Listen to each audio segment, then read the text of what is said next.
We are live. Okay. We have a quorum. We'll call to order the special meeting of the Norwalk WPCA for July 7th, 2021. It is 5:33. Do we have a motion to approve sewer permit process and sanitary sewer main extension policy? So moved. Okay, by Mr. Igneri. Is there commentary by staff?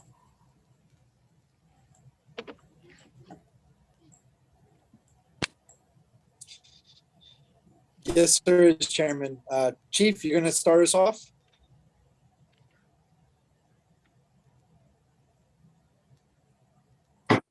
Hey, sorry, I stepped away from my phone. How is everybody?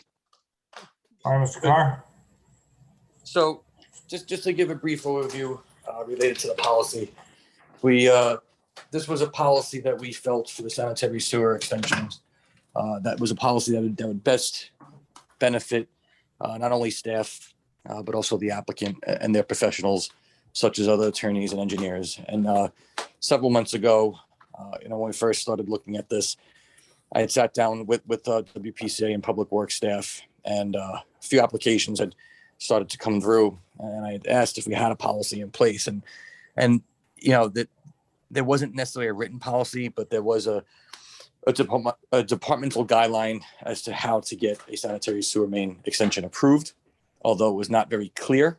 And there wasn't really a need for it at the time because the number of applications that the department was receiving on an annual basis was sometimes less than one, right? So the process, we didn't receive enough applications to have to formalize or memorialize a process. The staff knew generally where each department's roles and responsibilities lie. We knew when planning commission was involved, and we knew ultimately if common council was involved. So when we sat back, we realized the influx now of sanitary sewer main extensions, whether they be private or public, once they enter the realm of receiving several, that's when we thought it was the best time take a step back and say, okay, how do we clearly navigate and provide the WPCA board, ourselves, and external applicants and clients with a nice, clear process and flow chart. So we have worked feverishly, as you've seen over the last several weeks with Vero Law. So thank you, Regina, very much, and Matt, and to the team. Ralph, Vanessa, Wilbur, and Paul Sonic had a lot of input, including myself, into what's the clearest, simplest, but most technical way of guiding an applicant through a sewer main extension. Again, and whether it's private or public is irrelevant, but it's all explained in the document. So what you have before you for discussion and consideration tonight is a policy that basically walks an applicant through the start to the finished process and clearly explains where they start first, which would be with the department, both WPCA and DPW. And this is just a broad overview. Second, they would go to the WPCA board for review and approval. And then depending on whether it was a private or a public main, a public hearing would be scheduled. So if it's a public sanitary sewer extension, public hearing is required under state statute. If it's not, then that public hearing is not required. Following WPCA board approval, then goes to Public Works Committee for review and consideration prior to going to the full Common Council. And concurrently, when it goes to Public Works Committee, it's also referred to an 824 referral to the Planning Commission, since technically any sanitary sewer extension, whether it be public or private, is considered an extension of the city's infrastructure. So when you read through the requirements for the policy, that's why the 824 is required, because in theory, a private sanitary sewer main does eventually flow to a public sanitary sewer main, which then eventually reaches the wastewater treatment plant. So that's why you need the Public Works Committee approval. That's why you need the 824 approval, and both the Public Works Committee approval and the 824 approval are then sent together to the full Common Council, since the Common Council and the mayor are the final elected authority, legislative authority to accept that quote unquote extension of the infrastructure, whether it be private or public. So you'll also see too in the policy, there's a lot of technical information as far as related to laterals, their connections, their slopes, their pitches, the material. And I don't want to get too much in the weeds with that. And if anybody has any questions, we're here to answer. But it really gives a developer, a builder, a homeowner, an engineer, an attorney, a very clearly defined roadmap, how to get from point A to point B if they choose to extend their sanitary sewer, whether it be public or private, and also for the design and construction and installation of their sanitary sewer laterals. We have not had a policy as robust as this. There's been more guidelines, and the staff has been very diligent to work through applicants as far as what the expectations are for the department that would require approval. We have shepherded them through the process, but again, that process was a little bit unclear. And the point of the policy is to, does it cover every scenario? Not every single scenario, but it covers most. And it keeps everything standardized, and it doesn't, it takes out any decision being questioned as necessarily as arbitrary or subjective. There really is a clear delineation of what's expected, both on the board approvals, the council approval, the state statute, both Connecticut and also the 824 review. So that was the intent, is that we're getting more sanitary sewer extensions and we anticipate more in the future. And we needed a clear process to guide an applicant through successfully so that the public has input. Obviously the boards will have review and approval too, but we wanted the public to have an opportunity because, that's something that each board and commission and committee would have to take into account too, right? The public input. So we wanted the process to be clear, transparent, and enforceable, and obviously in conformance with all the technical specifications, which we're not going to every member on the WPCA with that. You could rest assured, know that all the licensed engineers that you have on the line and technical members of your staff will certainly make sure that those standards are adhered to. But again, there was no policy before, so I do commend Ralph, Vanessa, Wilbur, Verola, and Mr. Chairman, yourself, and everybody else who had comments. I know yours were very detailed, as they should be, because you asked a lot of good questions on your comments. So tonight we'll be happy to answer any more questions. We can go over some of the comments that were addressed and left unaddressed and the reasons why they were unaddressed. And by all means, Ralph, staff, please feel free to add or fill in or expand on anything that I've said or maybe left out. If I could start, this is long overdue. Thank you very much for all the effort. I think we all have wrestled with these things in the past. Ms. Flaherty, are you an attorney? I am, yes. Okay, so you were part of developing this, and also Wilbur Giron is also an attorney. Just so we all know who everybody is. So that- Wilbur Giron is one of the engineers of DPW, but Oh, I he should works also for mention DPW. that Darren Callahan has also been involved in this process as well. And Darren is with the Corporation Counsel's Office, Law Okay. Department. Thank you. Now everybody knows who everybody is. Mr. Carr, you just said something. I'm not sure if it's right, and I'll defer to Attorney Flaherty. I believe the Connecticut General Statutes gives the authority of a sewer extension exclusively to the WPCA. So I believe that there is no one allowed to extend a sewer except the WPCA inside the bounds of the municipal subdivision. And with that said, that means that a developer must come to the WPCA and ask permission to extend the sewer. That said, that means that the WPCA must hold a public hearing even in the case of a private sewer. But I don't want to drag this meeting out. I mean, we could spend a week here. I'll leave that to you guys to figure out, but I think that it's an important distinction that a private sewer will have to hold a public hearing and will have to have WPCA approval before they go forward. Well, if you are referring to Connecticut General Statute Section 7-247A, which established the public hearing, it states that a water pollution control authority has to have a public hearing to acquire or construct any part of a sewage system. So if it is a public it's an extension of an existing public sanitary sewer main, then we would be acquiring that from the developer who constructs it pursuant to the city standards.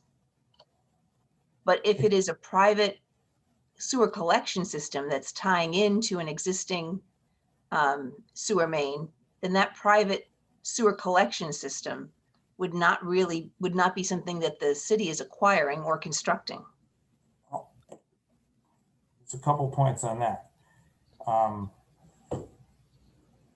Later on, I guess we'll get to the fact that it appears that the city doesn't want to take over private sewers.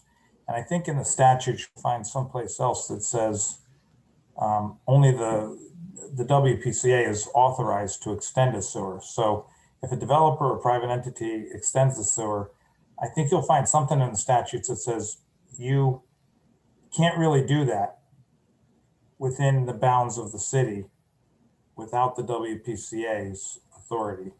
So I think you're going to find that someplace else it'll say only the WPCA has the authority to extend it.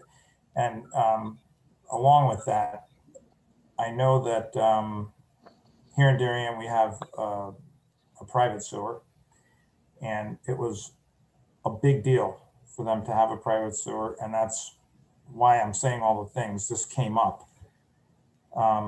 And it's also true that the DEEP will not deal with any private entity. They're only going to deal with the DEEP, with the city. So if you say that there's a private sewer, you can say that, but really they're gonna tap Ralph on the shoulder no matter what, and we could put penalties and try and delegate authority and stuff like that, but it's always going to come back on the city, and they're only the ones who have the authority to extend a sanitary sewer within their boundaries.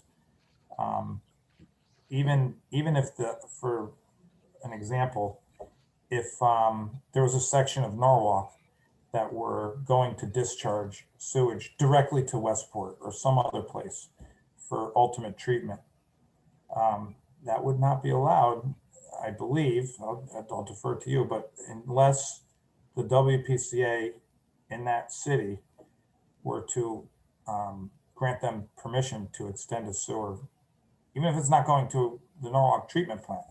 Darren, can I interrupt you for a minute? The key word here is extend. If it's a private sewer and they're attaching to the city sewer and they're going to use the city facilities to dispose of the waste products, they're extending the city sewer. They're becoming part of the city sewer system, and they have to be compliant. It's as simple as that, or they can't be connected. They cannot extend if they don't agree to that. Yeah, I agree, but I think it actually goes further. It may be, but let's not forget the word extend, okay?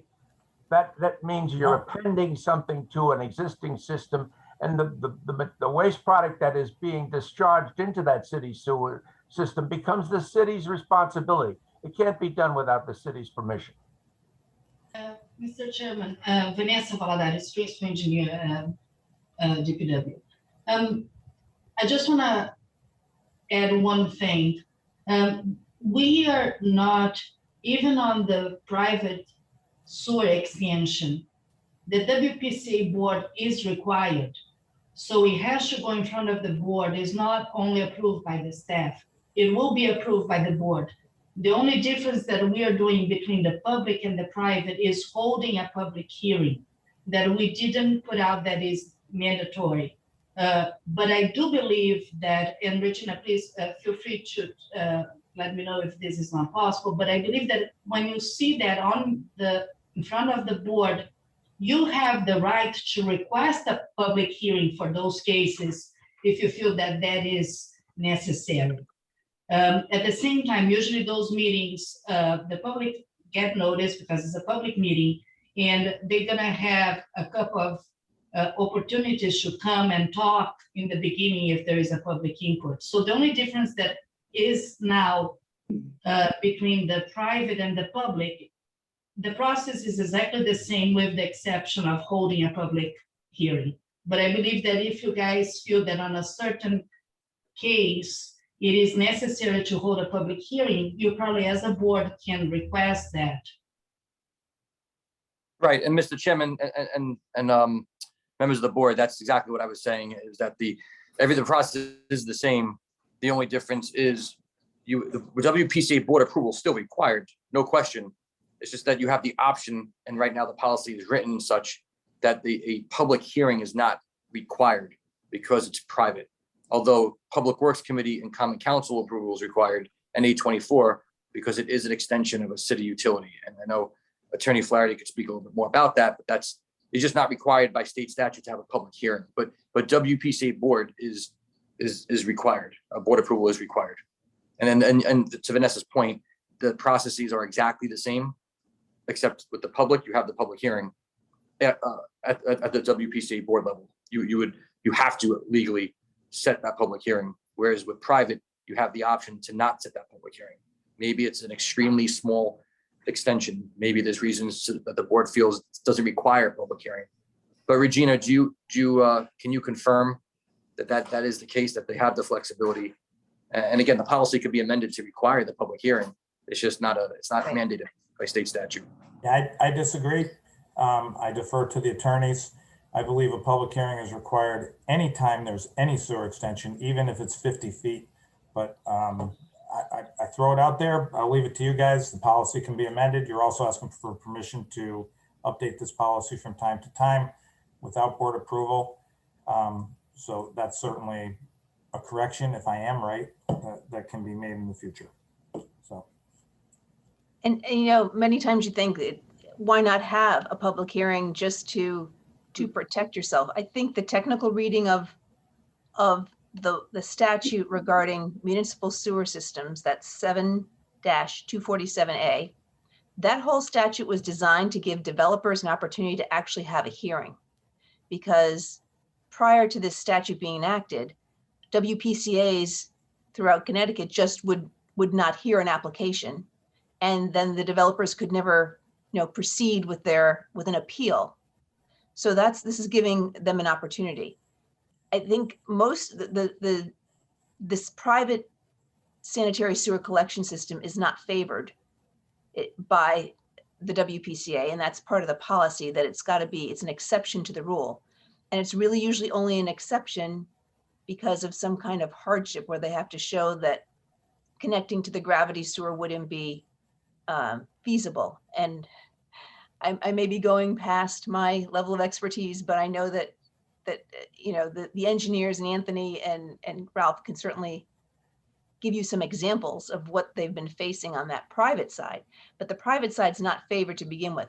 But there's also, besides having this public hearing for a public sanitary sewer extension, in both cases, it's going to be presented to the Common Council, to the Planning Commission, and then to the Public Works Commission of the Common Council. So there is going to be another opportunity for the public to become aware of this. And we've also implemented notices being published in the paper so that people will be aware.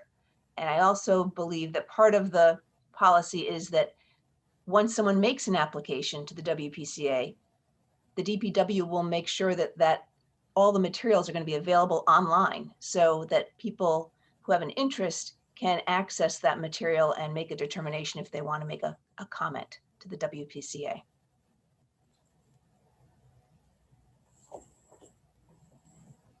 Does anybody else have any questions? I don't want to hog the floor here. Anybody else have anything?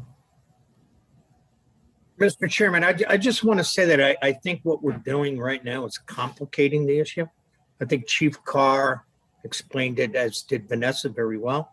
This is only about the public hearing part of this policy and whether a private connection would need to have a public hearing, and having it on a case-by-case basis where we decide if there should be a public hearing or not. I find no problem with that whatsoever. If it's a public property, fine, and it has to have a public hearing. And that's really all we're discussing right now, I think.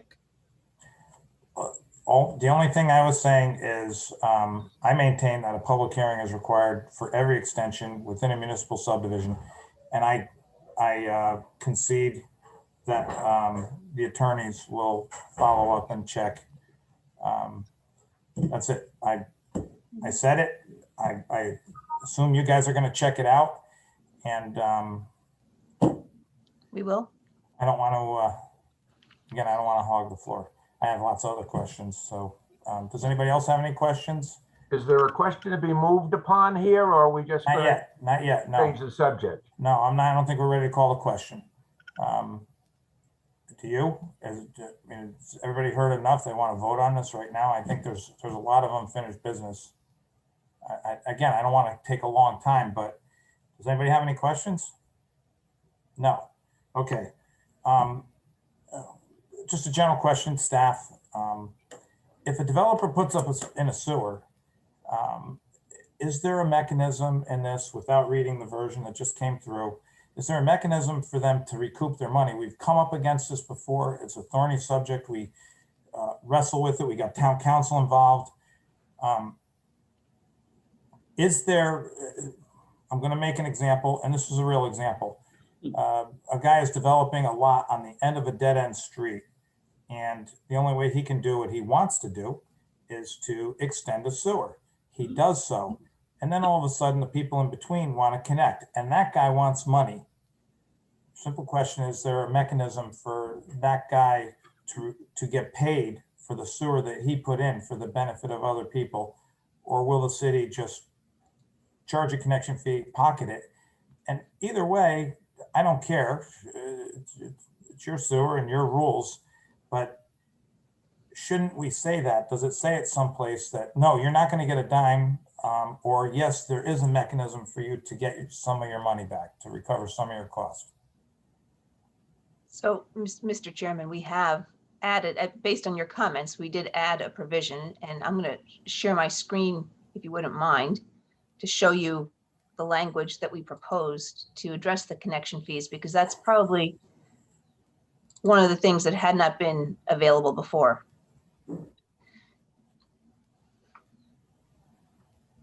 So we do have a provision that says the WPCA will set the connection fees as they do when anyone connects into the sewer.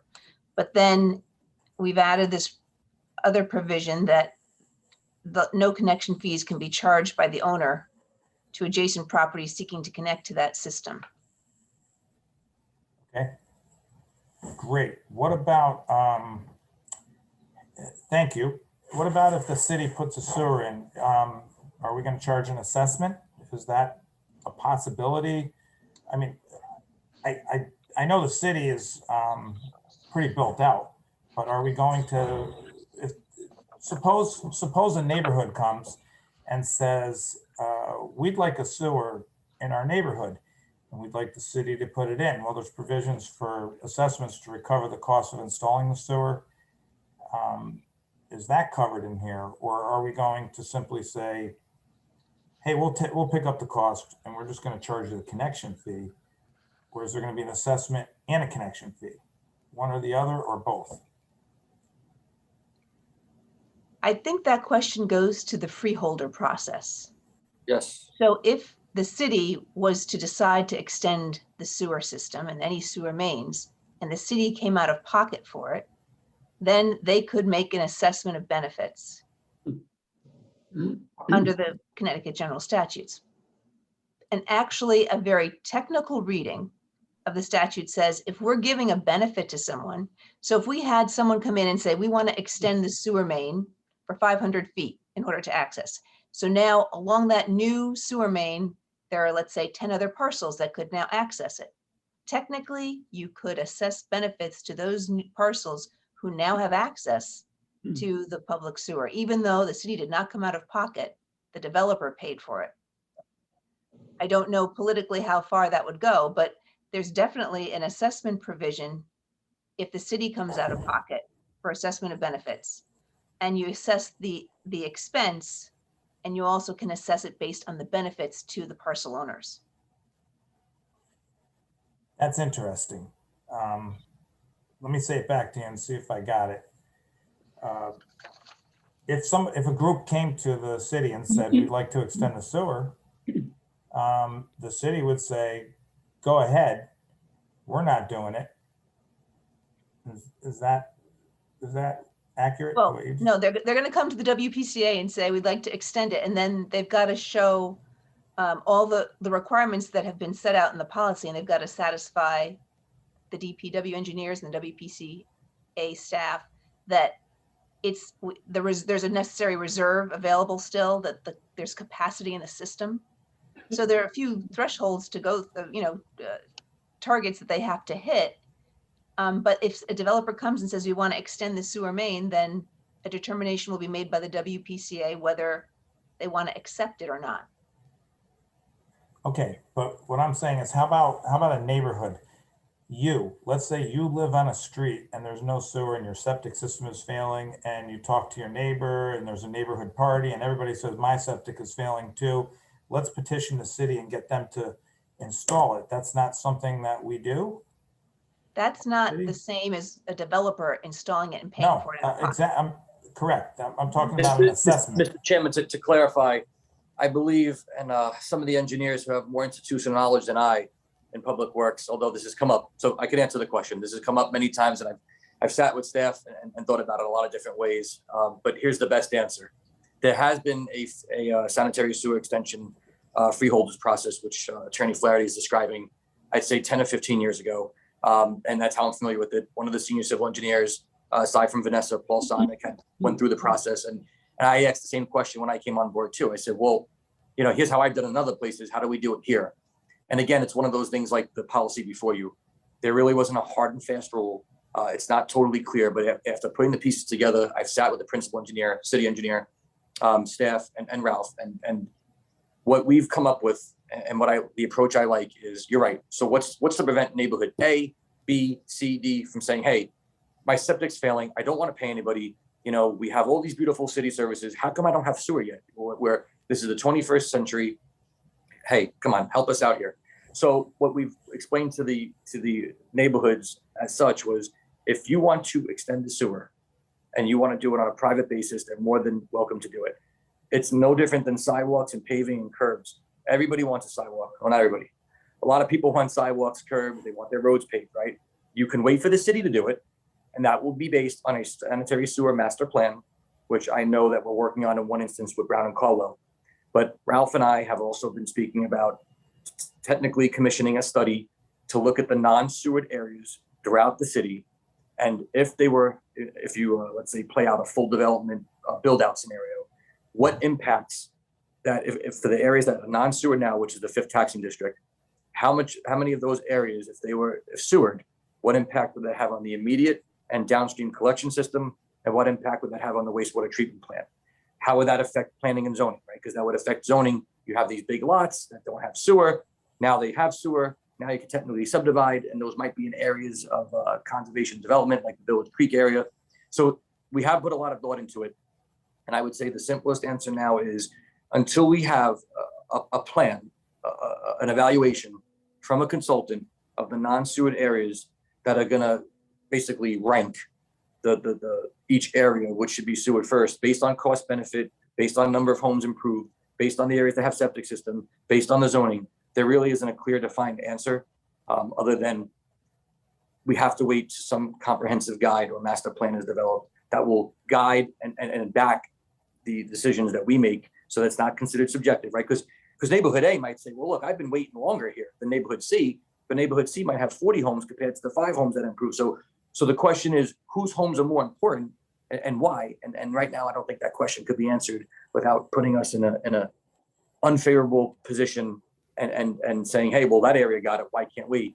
And us also too, Mr. Chairman, financially, we're not equipped at this point, which, as you know, we're working on a financial model. We'll be working on that sewered, non-sewered master plan, if you want to call it that evaluation, capacity analysis. There's all different words that we can use for that term, but it's going to tell us what areas can be sewered and should be sewered, and in what order we should do them. But we don't have that plan yet. So as for right now, if anybody wants to extend the sewer, they can on their dime. Again, like Attorney Flaherty said, politically, having to go through the freeholder process and assessing properties along the frontage of, the 20, 30-year bond based on the frontage of property that you have, yes, your taxes would be assessed and you'd have to pay it off in 20, 30 years. And they did do that successfully. I believe it was 10 or 15 years ago. And I will follow up with the board and give you that information following this meeting. But it's a gray area, and for something like this, I don't recommend hanging in the gray. So until we can get into one zone or the other, I would say that if a sewer extension wants to occur from a neighborhood, regardless if they petition or not, they have to pay for it for now, unless it's determined from the administration that they want to go through the freeholders process, which you're right, Mr. Chairman, they absolutely can do that if that's what they elect to do. But again, why we, without any plan and without any fiscal analysis, we're going to be just throwing money into one area, not realizing that maybe other areas need it first for other reasons that maybe we know and don't know yet without having an analysis done. So that is talked about, as you can see. It's definitely something in the forefront of our minds, and definitely a study that would be commissioned sooner rather than later. We just really fully haven't developed the scope yet, to be quite honest. Thank you. Let me say it back to you. Let me say it back to you to see if I got it. The assessment process is not in here because it doesn't exist. There is no city sewer they're being installed. And by omission, that's the reason it's omitted. I got that? Yes. Okay, thank you very much. And I apologize. It might seem like I'm belaboring the point. I don't understand the freeholder process like you. I come from someplace else, and I'm trying to compare apples to apples the best I can. Again, does anybody else have any questions on this? Anything at all? Is anything, any little thing about this, why we're doing it, what it's about, what it contains? Does any commissioner have a question before we vote on this?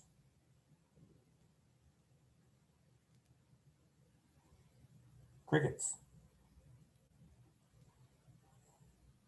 Does staff have any further presentation? Comments? Mr. Chairman, the last thing I'll conclude with is that if a developer comes now, as we've defined in this policy, and does want to extend the sewer, they do have to provide hydraulic calculations, which obviously the staff would review and determine. Whereas a group, and it's a good question that you asked, because I've wrestled with it since it's been coming up more and more. The sewer extensions, who gets sewer. Again, it's not something the city has gone through often, like once in the last 10 to 15 years. But yeah, the neighborhood, in theory, could petition, but they would have to demonstrate, a capacity analysis, right? So they'd have to hire a third-party engineer. We'd have to have the money ready, which technically we don't now. So there needs to be a 5-year capital plan. There needs to be the rate study, and I think that a study of the non-sewered areas within the city and evaluating what that impact would be on the collection system. So we could go ahead and say, yes, neighborhood A, B, and C, all right, we'll pay for it. We're not going to charge you. We'll put all the sewer in. But now the downstream sewer mains that are ours, the existing sewer mains, they may need to be upgraded. So then you're constantly chasing back to the headworks building, and without really taking a holistic view and really seeing a full build out of let's say areas 1 through 50, and then different areas in between and how they would impact the sewer. I would say for now, it's the department's position to not extend the sanitary sewer mains unless it's a previously planned sanitary sewer project, unless it's a developed project internally, or a private developer or entity is paying for the sanitary sewer extension, because we have control over those 3 elements. But as far as the freeholders process, it's a too gray of an area that we're comfortable navigating right now without developing some kind of policy or guidance like we did for the sanitary sewer extensions. And maybe that's in the form of a study. Okay, I could tell from your comments that I think your experience is very similar to mine. And I'll just make another comment. You put a sewer in, and you can't just put the sewer in. You have to put the sewer in with the forethought of other people connecting to that sewer. And as soon as you put that sewer in, I could tell you, somebody 3 houses away is going to say, they brought the sewer all the way up to here. Now we can extend it further. You better put a pipe in that's big enough. You better account for that. You better include that in your pump station analysis where all this is going. I understand your answer clarifies a lot for me, and that you're looking at that and avoiding places where those could be problems. All right, any questions from staff? Nobody said anything, said Mr. Keegan. Hey, Darren, staff, the team addressed most of the questions with this latest revised copy. There were several questions that we did not incorporate for various reasons. Would you like us to go through those? No. No, thank you. No problem. It's these guys will kill me. Look at them.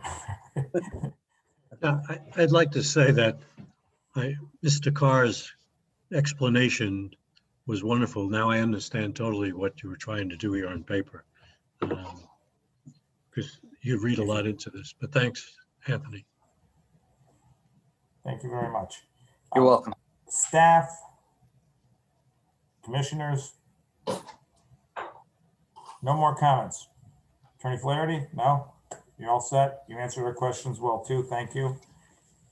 Are we ready to call the question? This is going to be a fluid document. That's one of the things we're voting on, correct?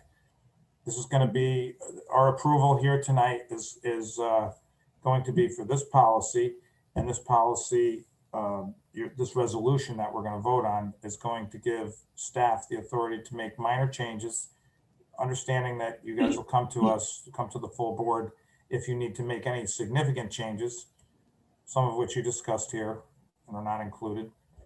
Mr. Chairman, So- can we move the question? That's what I'm trying to do.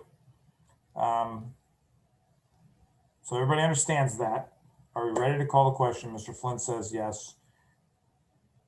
Okay. Has everybody seen the resolution? I assume so. Yes. Okay, Yes. all right. And I believe it was Mr. Igneri who made the motion. So Correct. I'll call the question. All in favor? Raise your hands and say aye. And I'll call it off. Aye. I can see Flynn, Ostafine, Clark, Igneri, Keegan. I cannot see Bovee. Yeah, I've been taken out, Mr. Chairman. I don't know why. Okay, you're an aye. I am an aye. That is unanimous. Thank you very much. That is the only item on the agenda. Is there any other business that you'd like to discuss here in this special meeting without taking action so we don't get in trouble? Any preludes to what's coming up in a couple weeks? I'm going to assume a sewer extension, but you don't have to tell us about that. There will be a couple coming forward for the, was it the Okay. July 19th meeting? Okay. Yes, there will be Very two. good. No other comments on anything here or not here? Those, No? those two items that are coming before us, are they from an area that's floods a lot? I think one of them's up on a hill. Correct. No, It's not in flood areas. Oh. Okay, you know the neighborhood that's, when I left, was giving us a lot of grief. So it's not that Yes. one, okay. Not that one. Comments, questions, anything? Okay, is there a motion to adjourn? So moved. Okay, Uh, Mr. Igneri beat Mr. Keegan. It is 6:12. All in favor of adjournment? Aye. All right, Okay. Clark, Ostafine, Flynn, Igneri, Keegan, Bovee. It's unanimous. We are adjourned. Thank you, everybody. I'll see you in a few weeks, right? A couple weeks. Thank you. Couple weeks. Thank you, everyone. Good Thank night. you, Chairman. Thank Thank you. you. for Good night. staff. Great effort. Thank you Have a very good much. Thank you, everybody. Thank you very thank you, much. Anthony. Thank you. You're very welcome. John. Bye, Anthony. Take care. thank Tom. you. everyone.